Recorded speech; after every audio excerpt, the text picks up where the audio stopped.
Bonjour à tous, Corinne Bosque, directrice des admissions pour l'école Adonis. Je vous accueille voilà sur cette table ronde aujourd'hui. Je suis accompagnée donc d'Andrea Coumaché qui va nous parler donc du titre professionnel de responsable coordonnateur de service au domicile. Donc déjà dans un premier temps un tout petit point si vous le voulez bien sur ce qu'est un titre professionnel et ses avantages. Donc c'est vrai que le titre professionnel est un diplôme qui est reconnu par l'État. Donc c'est un titre RNCP, bien évidemment, qui est donc délivré par le ministère du Travail au nom de l'État. Alors souvent on connaît un petit peu moins bien les titres professionnels que les BTS ou autres diplômes type licence, de type universitaire. Donc l'avantage d'un titre professionnel, c'est que ces derniers donc se concentrent vraiment sur des missions dites opérationnelles, c'est-à-dire qu'il n'y a pas d'encombrement avec du domaine général. Bien sûr, vous voyez des notions voilà qui vont juridiques, voilà d'ordre connaissance des politiques sociales, etc. notamment pour ce type de titre professionnel et d'activité. En revanche, voilà, c'est toujours en vue d'une mission. Donc, bien sûr, ce sont des diplômes qui sont très appréciés par les entreprises de par leur facilité pour intégrer ensuite les personnes sur des postes. Je dirais que c'est le principal argument pour ces titres professionnels. Et d'autre part, c'est vrai qu'il permet également donc à des personnes qui ont déjà exercé certaines missions, qui ont déjà eu certaines responsabilités, mais qui pour autant n'ont pas de diplôme, de pouvoir valider voilà par une reconnaissance les compétences qui sont déjà acquises. Bien évidemment, ces titres pro ne s'adressent pas non plus qu'à des personnes qui sont en recherche voilà de diplômes et qui ont déjà travaillé sur le secteur. Ça peut être aussi bien sûr pour des personnes plus jeunes qui sortent notamment du baccalauréat, des personnes qui sont en réorientation ou reconversion. Voilà, donc et c'est vrai que de plus, voilà, l'ensemble de ces formations de titres professionnels sont également éligibles à différents types d'aides et notamment, je pense au CPF qui est le plus connu. Donc, vous voyez, beaucoup de raisons, voilà, de se former via ce type de diplôme-là. Donc, une petite présentation ensuite simplement peut-être de l'école Adonis. Donc, l'école Adonis existe depuis plus de 23 ans et c'est avec plaisir, voilà, que nous vous accompagnons sur ces formations donc très diplômantes et professionnalisantes, telles que des BTS ou des titres professionnels comme aujourd'hui. Donc, en enseignement à distance, mais toujours accompagné de professionnels, bien évidemment, du secteur. Et l'avantage de ces formations, c'est que ça permet d'avoir une grande souplesse, puisque nous avons aussi bien des plus jeunes qui viennent sur nos formations à distance. Ça leur permet ainsi d'avoir un petit job étudiant, mais aussi des personnes qui sont encore en emploi, qui ont envie de monter en compétences ou de donner une nouvelle orientation à leur carrière, ou des personnes qui ont un vécu d'entreprise depuis plusieurs années et qui ont envie de réaliser voilà le rêve un petit peu de leur carrière et qui vont se reformer grâce à ces enseignements à distance qui sont accessibles donc depuis la France mais également depuis l'étranger et qui pour autant voilà sont des diplômes qui sont donc reconnus comme on vient de l'expliquer voilà pour les titres professionnels. Je vais laisser la parole à quelques minutes à Andrea pour se présenter, si vous voulez bien, Andrea. Et ensuite, Oui, nous enchaînerons, voilà, sur ce titre professionnel, sa définition, les missions, etc. oui, Merci, Andrea. merci à vous rapidement. Bonjour à tous rapidement. Donc je suis Andrea, je suis sur mon parcours professionnel, j'ai été donc un petit moment, 7 à 8 ans sur le terrain en tant qu'auxiliaire de vie et puis j'ai évolué parce que la vie a fait ainsi. J'ai voulu évoluer sur le poste, donc, alors, anciennement responsable de secteur, mais effectivement, maintenant responsable coordonnateur service au domicile, donc RC-SAD. Et puis, j'ai évolué par la suite également en tant que responsable d'agence et directrice de zone. Donc, je suis restée environ 10 ans dans un service d'aide à la personne où j'ai fait de l'administratif. Et puis, j'ai été par la suite formatrice sur ce diplôme-là, ainsi que jury d'examen aussi sur ce même diplôme. Donc, effectivement, j'ai l'habitude du référentiel et du diplôme en lui-même. Voilà. C'est un beau parcours, merci Andrea. Donc voilà, comme Merci. je vous le disais, voyez que vous êtes accompagné par des professionnels du secteur, sur tout l'ensemble de notre titre pro. Alors, dans un premier temps, Andrea, est-ce que tu pourrais nous définir un petit peu quelles sont les missions finalement du responsable coordinateur de service à domicile? Oui, alors les missions sont très variées. C'est un poste qui est assez polyvalent avec des missions qui incombe, on va dire surtout, on va le séparer. Il va y avoir tout un pôle plutôt RH, ressources humaines, avec de l'embauche, avec de la gestion de planification, avec tout un suivi sur l'intégration et la gestion qu'on appelle RH. Il va y avoir tout un pôle plutôt bénéficiaire, quel qu'il soit, la personne âgée, la personne en situation de handicap, l'enfant également, avec l'accompagnement qu'il y est fait au domicile, c'est-à-dire tout ce qui est évaluation, mise en place de planning, satisfaction, etc. Et puis, il va y avoir aussi tout ce qui est partenariat qui est développé maintenant sur le nouveau référentiel avec cette part importante aujourd'hui de tout ce qui est développement de partenariat, accompagnement de partenariat qui est importante. Pourquoi j'appuie dessus? Parce qu'elle était un peu moins existante sur l'ancien référentiel, qui est importante aujourd'hui parce qu'on s'aperçoit qu'on ne peut pas accompagner les gens à domicile sans avoir un bon partenariat, c'est important. Donc ça va être les trois pôles essentiels, même s'il y en a Mhm. beaucoup, hein, donc en gros du partenariat, de la planification, du RH et du bénéficiaire. Voilà, si on peut dire ça, simplifié rapidement. D'accord. Alors tout à l'heure, on verra peut-être un petit peu quel type de public, mais en attendant, souvent les personnes, voilà, on l'a oublié de le dire tout à l'heure, mais cette formation peut être envisagée aussi bien en alternance qu'en Mhm. formation continue. Donc c'est pour les personnes qui rechercheraient de l'alternance ou à effectuer des stages, vers quel type de structure ils peuvent se tourner, qui va les embaucher aussi pour ceux qui seront diplômés. Alors, on va avoir des structures d'aide à la personne qui sont plus spécialisées sur du handicap ou de la personne Oui. âgée. Alors, on regroupe un petit peu les deux en public, hein, parce qu'on a rarement soit de l'handicap, soit de la personne âgée, même si ça peut arriver avec des structures qui sont plus spécifiquement portées sur le handicap ou la personne âgée. Donc, on va Mhm. avoir tous les SAD, plutôt structures soit privées, soit associatives, hein, donc entreprises ou associatifs. On va avoir tout ce qui est CCAS aussi public, tout ce qui est structure publique. Mais on va avoir aussi les structures qui accompagnent des enfants, hein, donc sur de la garde d'enfants, Oui. nounou à dom, voilà tout ce qui est tout spécialisé sur le matin ou le soir sur l'enfant. Et on va avoir aussi tout ce qui est spécifiquement ménage, avec vraiment l'entretien du logement. Hein, ça va être vraiment spécifique, que ce soit pour des personnes âgé ou pas, fragile ou pas. Alors, on sait que les besoins sont importants dans le domaine. Est-ce que c'est donc un secteur, on peut en déduire que c'est un secteur qui recrute beaucoup actuellement, Andrea? Oui, c'est un secteur qui recrute énormément, surtout depuis que, on va le dire comme ça, depuis que la réforme a été engagée. Il y a une réforme des SAD qui a été engagée et qui fait qu'aujourd'hui, il faut avoir des personnes formées qui sont recrutées pour ce poste. Donc oui, Mhm. ça recrute et ça recrute des personnes formées. Aujourd'hui, il faut être formé pour être recruté à ce poste. C'est plus comme il y a quelques années. Oui. C'était pas obligatoire, on va dire. Aujourd'hui, c'est essentiel.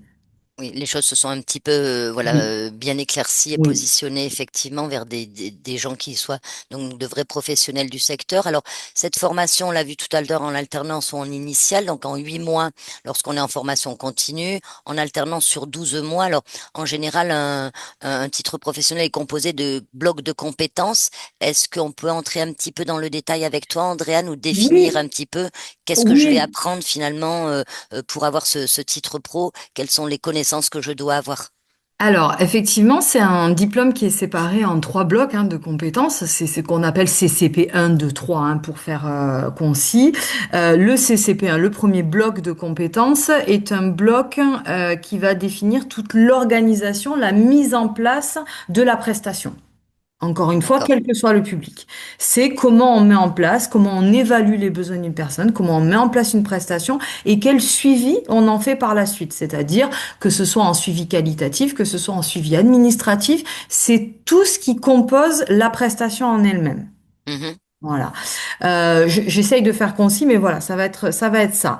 Après, il va y avoir tout ce qui est le CCP2 et tout ce qui est donc RH, ce que je disais tout à l'heure, où on va avoir que ce soit, en gros, tout le parcours de l'aide à domicile, hein, quel qu'il soit, auxiliaire de vie ou pas, hein, ou aide ménagère, de l'aide à domicile, de son entrée à sa sortie. C'est-à-dire le recrutement, on va apprendre comment recruter, Mhm.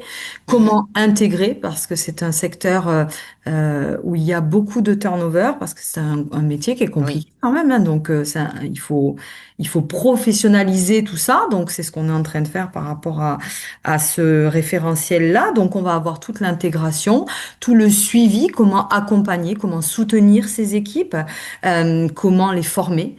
Et puis, on va avoir, et je le souligne parce que, encore une fois, c'est une nouveauté du référentiel, on va avoir tout ce qui est identification des risques professionnels qui était existant, mais moindre sur l'ancien diplôme.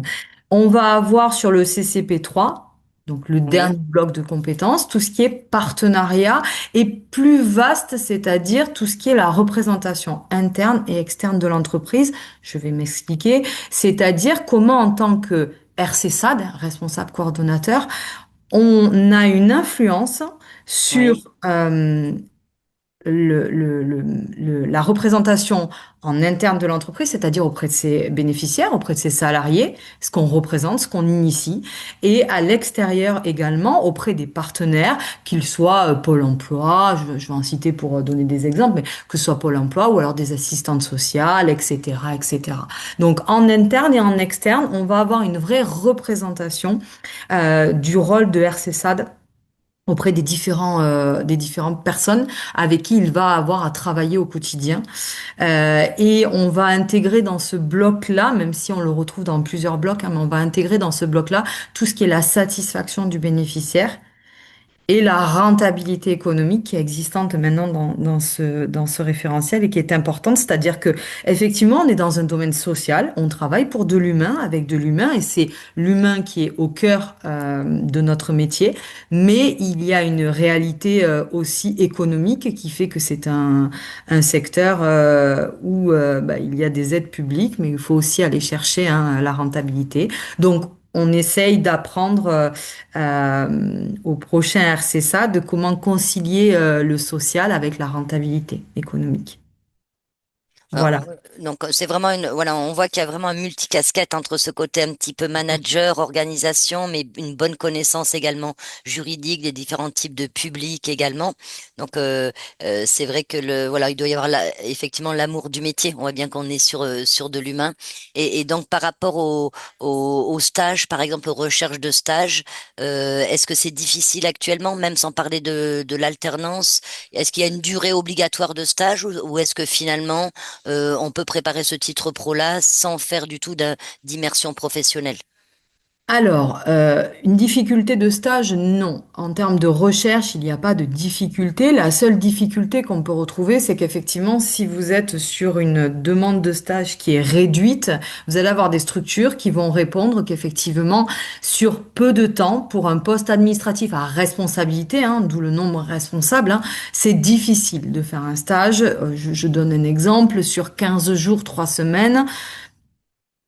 Ça va être difficile. Donc, on va avoir des structures qui vont pouvoir refuser pour ça. Sinon, effectivement, non, c'est pas difficile de trouver des stages. C'est, je pense, alors, pour moi, pas indispensable, pas obligatoire, mais fortement recommandé dans le sens où il faut avoir une réalité terrain, que la théorie bah, ne suffit pas. Hein. Quand on travaille avec de l'humain pour de l'humain, donc avec du RH pour des bénéficiaires, il faut avoir une dimension importante de la réalité terrain associée à la théorie qui est apprise en formation. C'est ça qui est intéressant. Et j'imagine que justement, on va peut-être en venir au passage des épreuves, hein, parce que les épreuves se font en un seul bloc à la fin de la formation. C'est vrai que sans avoir touché le terrain, ça doit être difficile de faire face aux différentes épreuves. Si tu peux nous dire un petit peu ce qu'il en est, des Oui, écrits, des oraux, oui, un alors dossier à présenter. effectivement, il y a deux dossiers. Il y a un dossier qu'on appelle le dossier professionnel, qui est un dossier qui relate des exemples de pratiques, hein. Donc forcément, quand on n'a pas eu de pratique, c'est déjà compliqué. Et il va y avoir un deuxième dossier aussi sur de l'exemple de pratique, mais qui n'est pas le même, hein, qui est un peu différent, où il va y avoir un échange avec le jury qui est assez long, où vous allez échanger, en fait, les apprenants, les personnes qui passent devant le jury, en tout cas, vont échanger considérablement sur ce dossier-là. La recherche du jury, et après je reviendrai sur l'épreuve en elle-même, mais la recherche du jury C'est au-delà des compétences qui peuvent être effectivement apprises et acquises en formation théorique, c'est un positionnement professionnel. Parce que on le sait, c'est un métier qui est magnifique mais qui est compliqué. Il faut un positionnement professionnel. Les compétences font, on va dire, 80%, mais il manque les 20% importants derrière. Pour revenir rapidement à l'exécution de l'épreuve, il y a une épreuve écrite qui est composée, alors anciennement, parce que on ne sait pas s'ils vont rajouter encore un nouveau dossier, mais de 5 dossiers différents qui se fait sur place avec la présence d'un responsable de formation où c'est des exemples, en fait, c'est des situations, hein, c'est comme si on le faisait des études de cas un petit peu, c'est des situations, des mises en situation professionnelle, où il y a 4 heures et demie, en fait, de mise en situation professionnelle. Et par la suite, il va y avoir une rencontre avec le jury, alors qui est d'environ 2 heures, 2 heures et demie, 2 heures. Hein. Je crois que c'est 2 heures et demie, il faut que je vérifie, mais je pense. En gros, il va y avoir un échange à la fois sur la mise en situation professionnelle du matin, à la fois sur les 2 différents dossiers dont j'ai parlé précédemment, et puis des questions un peu plus vastes sur le travail en lui-même, le poste en lui-même, les attentes managériales de ce poste, et puis effectivement, on parlait tout à l'heure de juridique, de légalité, il y a aussi cette attente-là qui est devenue importante maintenant, parce que de fait, un poste à responsabilité entraîne une connaissance importante attendue de certaines choses, dont la convention collective, etc., etc. Les taux d'admission, ça se passe comment, Andrea, pour les taux d'admission? Ils sont plutôt bons en titre professionnel? Oui. Est-ce qu'on peut valider un bloc et pas les autres, et les Alors, repasser plus tard, ou même oui. se positionner pour l'examen de manière fractionnée aussi en fonction du temps dont on dispose pour se former? Alors, au niveau du taux, il est bon. Tout ce qui est professionnel, tout ce qui est titre professionnel, c'est ce qui est attendu aujourd'hui, c'est-à-dire que les structures veulent des gens opérationnels rapidement, donc effectivement, un titre pro pour ça, c'est idéal. Donc, oui, il y a un bon taux parce que il y a des gens qui sont mis en situation.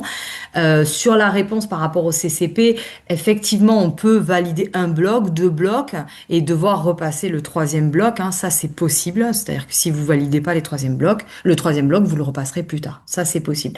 En fractionné, je dirais que c'est un peu plus compliqué dans le sens où il y a peu de jurys d'examen, donc il y a peu de sessions. Et effectivement, ça peut s'avérer compliqué. Donc, moi, je le conseillerais pas. Je conseillerais d'essayer de valider tous les blocs d'un seul coup. Après, si par contre, et moi, ça m'est arrivé avec une apprenante, avait validé 2 blocs sur 3, sur la session d'après, ils l'ont calé pour le dernier bloc et ça s'est fait, il n'y a pas de souci. Voilà, il n'y a pas de problème. Pardon. Est-ce qu'un bloc peut en compenser un autre? Est-ce qu'il faut avoir 10 ou 3 blocs ou c'est vraiment de manière individuelle? Alors, ce n'est pas une notation, c'est vraiment des compétences acquises ou non acquises. Donc non, ça ne peut pas, un bloc ne peut pas valider un autre bloc. En fait, il faut vraiment valider chaque bloc indépendamment. C'est pour ça que, en les définissant, j'ai vraiment appuyé. En gros, il y a un bloc plutôt bénéficiaire, un bloc plutôt RH et un bloc plutôt vaste partenariat, etc., où on rentre la rentabilité économique et tout ça. Mais effectivement, le jury, quand il va valider chaque bloc, il va valider des compétences. C'est le tableau alors qui est inscrit dans les référentiels d'évaluation. C'est-à-dire qu'en fait, il y a les blocs de compétences, il y a des compétences en face et il faut valider chaque compétence. Donc c'est ce qui est vu au cours de la formation, c'est que chaque fois en fait est descendu des compétences et qu'on essaye de faire en sorte que les apprenants valident chaque compétence pour ne pas se retrouver en difficulté le jour de l'examen. La principale difficulté finalement de cet examen, c'est retenir toutes les notions parce qu'il y a beaucoup de choses. Ça va être plutôt avoir des qualités rédactionnelles, où se situe la principale difficulté dans ce Alors, que vous pouvez remarquer en général chez vos la apprenants. La principale difficulté pour moi ne se situe pas dans l'acquisition des compétences, étant donné que c'est un diplôme qui est alors séparé en trois CCP, oui, mais où toutes les compétences se retrouvent les unes les autres dans chaque CCP. Donc, c'est-à-dire que quand on va faire un module sur, par exemple, l'évaluation à domicile, on va parler des risques professionnels, on est plutôt dans le RH, mais donc on va le valider à ce moment-là. Donc, on va revenir sur chaque compétence, il n'y a pas de difficulté. Par contre, effectivement, euh, la difficulté se situe dans le niveau de responsabilité. C'est-à-dire que il y a quelques années, le responsable de secteur qui était attendu en examen avait des attentes pour le jury moindres que celles qu'elles sont aujourd'hui. On attend un vrai responsable qui prenne des décisions et qui aussi va jusqu'au bout des choses. Donc les compétences, si elles sont acquises en théorie, c'est OK. Maintenant, là où le jury peut tiquer, c'est sur donc le positionnement, c'est ce que je disais tout à l'heure, le fait d'être manager, d'être responsable coordonnateur, et on a beaucoup de jurys qui appuient sur ça, c'est-à-dire que coordonner. C'est très important. Donc, arriver à coordonner, arriver devant le jury en montrant l'importance et l'acquisition qui a été faite au long des mois de formation et de stage ou d'alternance, hein, ça dépend. C'est la difficulté, c'est d'arriver à retranscrire ça. Voilà, c'est la difficulté, elle est là. Après, effectivement, juste pour revenir sur ce que je disais par rapport aux compétences, il y a beaucoup de compétences à avoir, effectivement.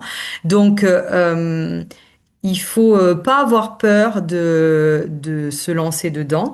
Il faut accepter qu'on ne peut pas tout apprendre d'un seul coup, que ça vient au fur et à mesure du temps dans la formation. Et, euh, et se présenter aussi, je pense, devant le jury en ayant conscience de là où on peut avoir des difficultés ou pas. C'est important en tant que responsable. Ça peut paraître, mais c'est important en tant que responsable de connaître ses difficultés et là où on est bon parce que le jury attend ça aussi.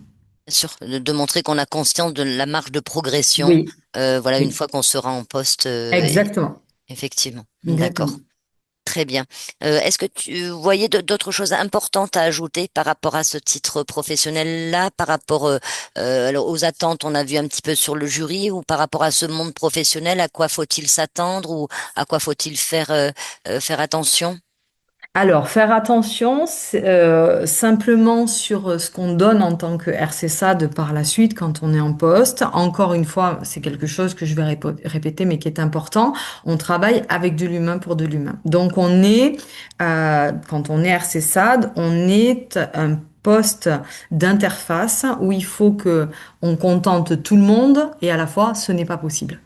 Donc, il faut arriver à se détacher aussi un petit peu de ça, tout en faisant évidemment un travail de qualité, mais ça paraît logique. Mais arriver à la fois, en fait, je le dis souvent quand je forme des apprenants, c'est un métier sur le fil. C'est-à-dire qu'il faut toujours être sur le fil et arriver à trouver l'équilibre. C'est la plus grosse difficulté de ce métier, c'est d'arriver à trouver l'équilibre entre les bénéficiaires, entre les salariés, entre sa vie personnelle et sa vie privée professionnelle pardon, et privée.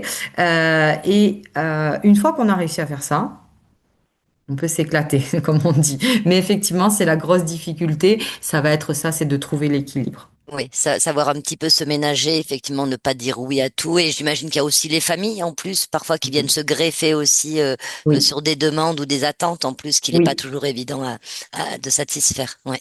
Oui, oui, tout à fait. Et juste pour terminer, parce que j'y pense, et c'est important, c'est un secteur en évolution qui n'existait pas il y a quelques années. Hein. Le service à la personne n'existait pas. Hein. C'était les parents, enfin les enfants qui prenaient en charge les parents, etc.